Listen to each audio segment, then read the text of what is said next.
with marketing, I strongly suggest to anybody from a small or medium-sized enterprise, number one, don't look at China as a country, but look at it as a continent.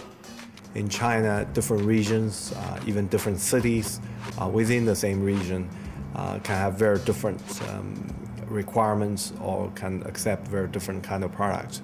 In terms of practical steps, start really identifying which segments of the economy or which provinces really suit your product, and really start to build your network in that area before you start getting these wild dreams about China.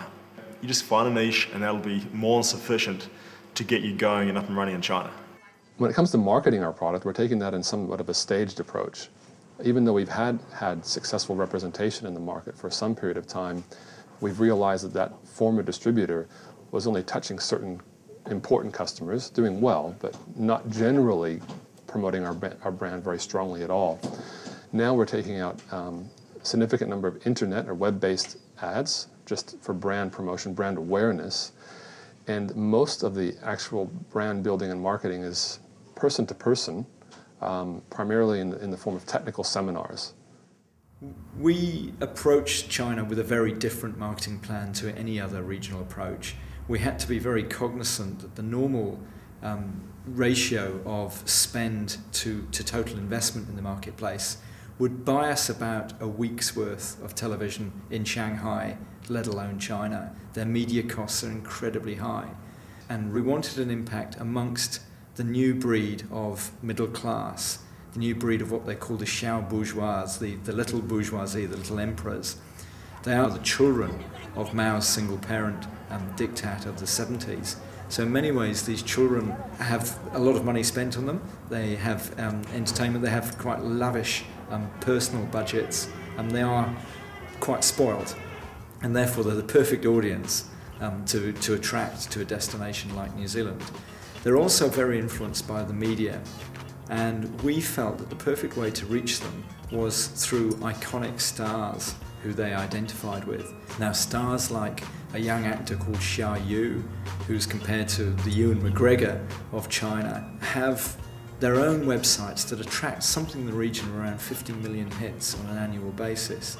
And if we could get them, as we did through our own site, experiencesomethingnew.com, to use their influence on the travel content, but also to use footage of New Zealand and shots of beautiful New Zealand imagery on their own websites, then we were reaching an audience of young, impressionable, highly affluent middle class who we couldn't possibly reach through television or through print. And often the best exposure for your company is simply being there. One thing is quite important, and you need to have a strong local presence. This is part of the reason why New Zealand World Innovation Center was set up in Shanghai.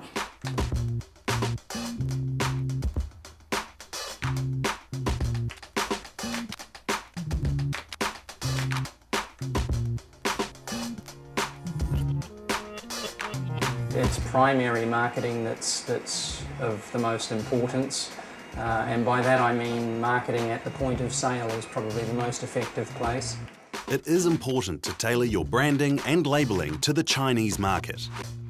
We only modified our branding a little bit for China, kept most of it the same. Our Comtest logo remained the same.